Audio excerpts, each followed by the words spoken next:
So in Halo 2, there is a massive cutscene room, and you can't actually get to this without activating a cutscene. Or can you?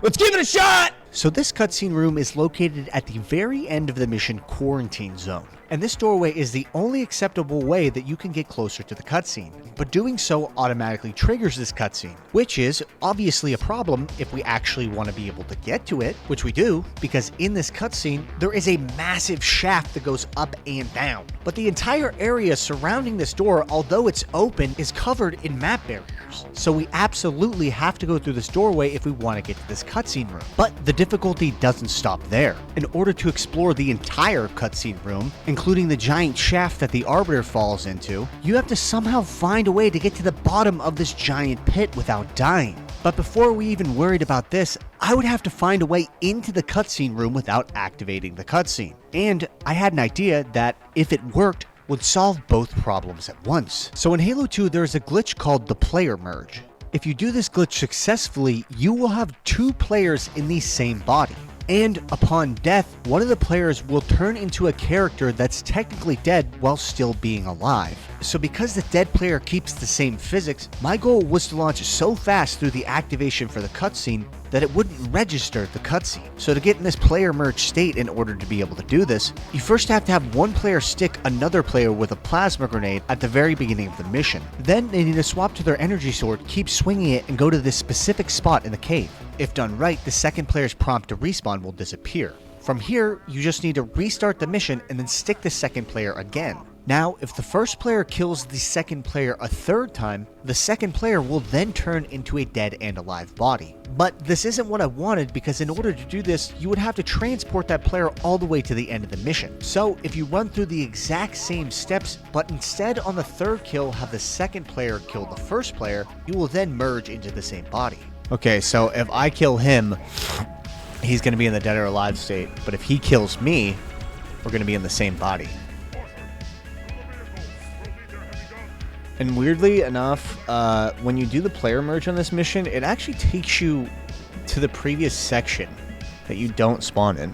So after successfully getting the player merge, I then had to make it all the way to the end of the mission without dying. And if you've ever played Quarantine Zone, you know that this isn't always easy, even if you're on easy difficulty. Now, if you don't know about this glitch, you might be asking yourself, how does this actually work with two players in the same body? Well, the first player really can't do anything except look around. They can throw grenades, but past that, they really don't have any ability. The second player has both the ability to shoot and controls the movement. Now, earlier I said you needed to make it to the end of the mission without dying, but that's not technically true. You really only need to make it to the gondola cutscene, because we're basically going to avoid all of the enemies from this section. To do this, we need to navigate to the back of the gondola and jump up on the railing. From here, you can jump up on a higher platform and then walk all the way up to the top where the enemies can't kill you. In fact, they don't even know you're there. If you go all the way up this ramp, you'll eventually fall down to an invisible platform. And from this point, you can just ride the gondola all the way to the end section. And once the gondola stops, you can jump off without dying and then walk to just outside of where the doorway to the cutscene room is. Right before this, however, I made sure to throw several grenades so that I had no shields. I was going to set up a plasma grenade rocket blast that needed to kill me, and if I had overshields, means I would activate the cutscene and the second player wouldn't go fast enough with their dead body past the cutscene activation to not activate it. There's a structure just across from the doorway, and I threw a plasma grenade against the wall. Then, as it was about to explode, I shot my rocket.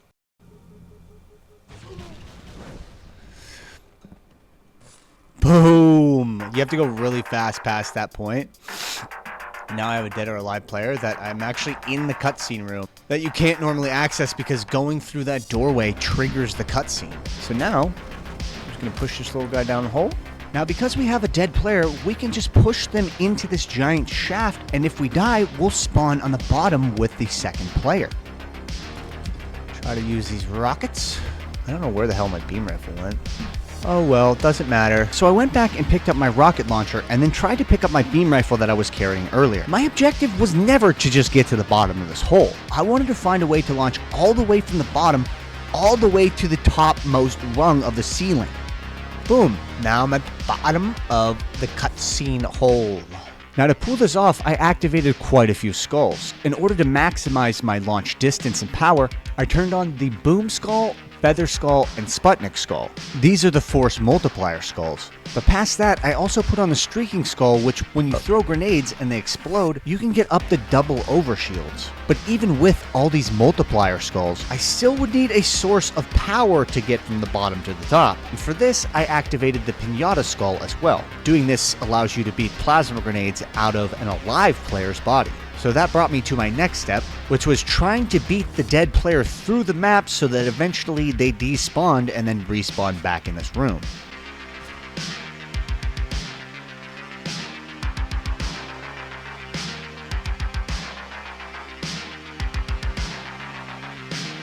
What's happening over there? So at this point, I was legitimately worried that this was going to be the end of this entire setup. I didn't realize these giant pillar columns on each side have kind of an open space. Now what I should have done was hit the dead player directly to the floor, but I had never seen a dead or alive player start rising up in a wall.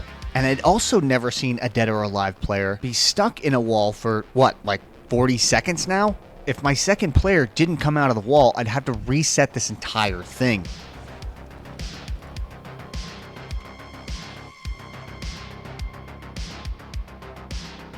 Okay, he finally fell under the map after being stuck on that pillar forever. He's gonna keep falling until he eventually disappears. Okay, so now that I had my second player alive in the map at the bottom of the shaft, we are on to our final step of this. Using that Pinata Skull that we mentioned a few minutes ago, my plan was to just hit a few plasma grenades out of my teammate, stack them in a pile, and then throw a plasma grenade at that pile, jump on top of it, and boom goes the dynamite. I go all the way up to the top. But the big problem with this is, there is no way to get a checkpoint at the end section after the gondola stops. So I would have to manually set up grenades every single attempt. Now I knew I wouldn't need a ton of grenades in this grenade pile, but on my first attempt I did about 12, and this took about 5 minutes to set up. I wanted to make sure that I would have enough power if I were somehow able to clear all the crap up the shaft. Seriously, there is a lot of stuff to hit on your way up. So not only would I need to get power, I would have to laser beam past all the obstacles at the same time. But I was ready to give this a shot. So the last thing I needed to do was throw a bunch of frag grenades so that I could boost to double overshields. If I didn't have double overshields, my chances of surviving this explosion was going to be next to none. But after 10 minutes of total setup, I was ready for my first attempt. And I hit the wall immediately. But even worse, old habits die hard, and every time I fail an attempt, it's burned into my memory to go to the last checkpoint. Oh, I don't know why I restarted. I shouldn't have done that. Which, in this scenario, is the last thing that I wanted, because that would mean I would have to get through the door again. And on my second attempt, I wasn't so lucky. Okay, I'm gonna have to find an alternative method to do this. I'm not fucking setting that shit up again. At this point, I had an idea. If all you had to do was go really fast past the final cutscene doorway, I could turn on the Acrophobia skull, which allows you to fly through this, then go all the way to the bottom of the pit, and when I would touch the ground, I would get a checkpoint. But in order to get this checkpoint, I have to race against the gondola that's going to activate it. Now I can line up so I'm going fast enough. Ugh, I did it. Oh, got the checkpoint a little bit too early. Shit. But anyways, that's the way we'll get a checkpoint. You can't touch the ground though, or else you will get a checkpoint. So after hypotheticalizing, I now needed to turn this into a successful attempt. Now I wasn't going to use the Acrophobia skull to influence my launch or anything therein, but I did use it to fly to the bottom of the shaft. I figured I already proved you can get in this room without it. Now I needed to see if this launch was possible. Now because I didn't have a second player in this lobby and I was doing this solo, there was only one way that I was going to get enough power. At the beginning of the mission, I picked up the beam rifle because if you overcharge this and time the cooldown right, you can throw 2 plasma grenades at once. If I throw both of these against the wall at the same time, they'll land on the ground at the same time, and from there, I can jump and then rocket boost.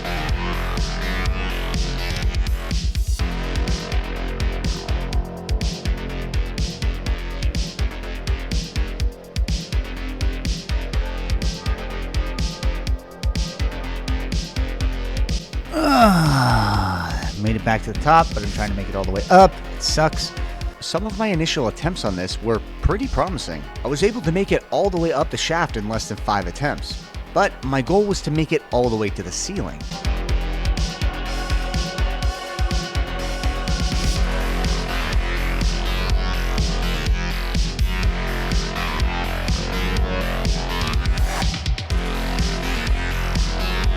I almost had it, dude.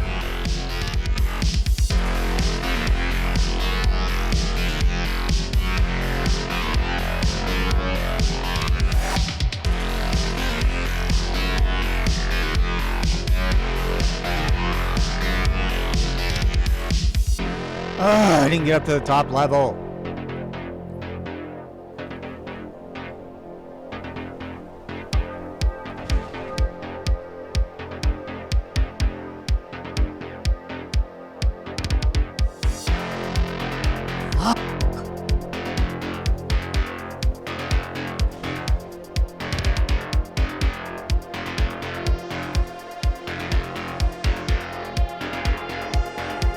Come on, dude.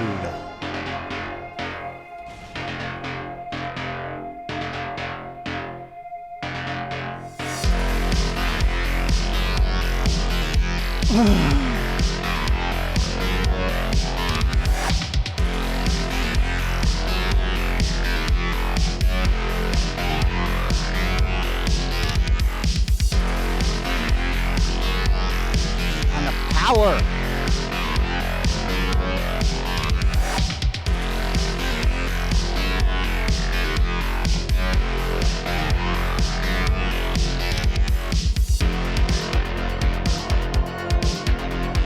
So close.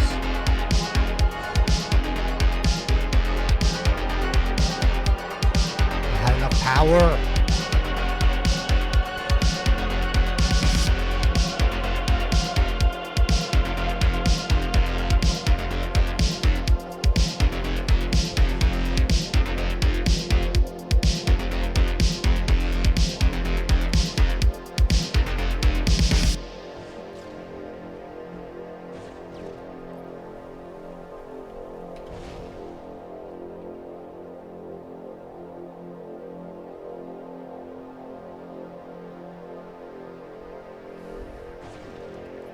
So this trick has been haunting me for years, and on this session, it was no different. Before even starting this session, I had already dropped 5 hours into this on my last hard drive that died. Now I can't recover that footage, so I can't show you, but there was one common theme with all of my attempts, no matter where I stood or what I did. The highest I could possibly get was just short of the upper level of the attic area. I had tried every combination of grenades. I tried double throwing frag grenades with a rocket blast, one frag grenade with the rocket blast, which I then tried to use the rocket to blast me further in midair. I tried double grenades, no rocket blast, and nothing was getting me the distance to get to that upper level. I even tried doing the grenade and rocket launch, then switching to my frag grenades in midair so they could maybe fall down the shaft, explode somewhere, and I could get more overshields so I could then blast myself again while I was in midair. But anytime I ever did this, the grenades wouldn't explode before I lost all momentum.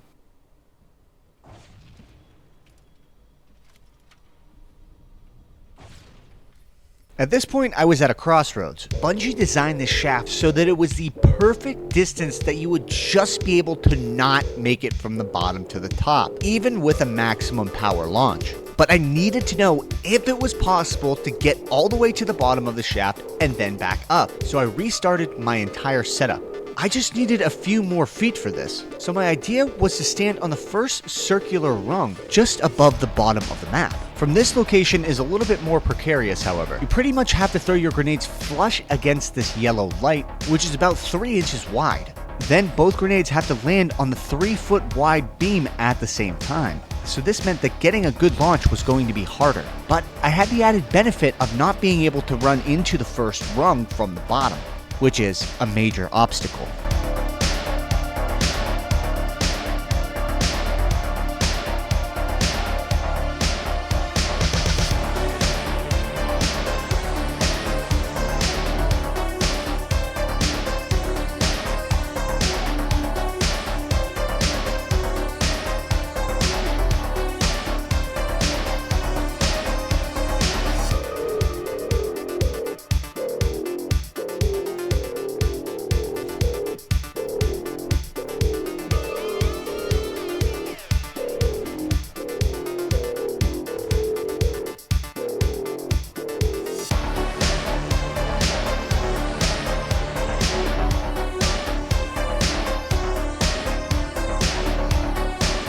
after about 30 minutes, I found out that this spot, quite frankly, sucked. I hadn't really cleared the shaft at all. There were so many objects in the center from where I was launching that I couldn't get, 1, the right trajectory, and 2, my timing was terrible for my blast when I was able to avoid the objects. So mentally, I basically just chalked this up to not being possible. After a certain amount of time doing a trick, you just realize the chances of you actually pulling it off are not worth the amount of time that you put into it. So I decided to give it 5 more minutes of attempt, and I guess I would see what happened if it was possible or not.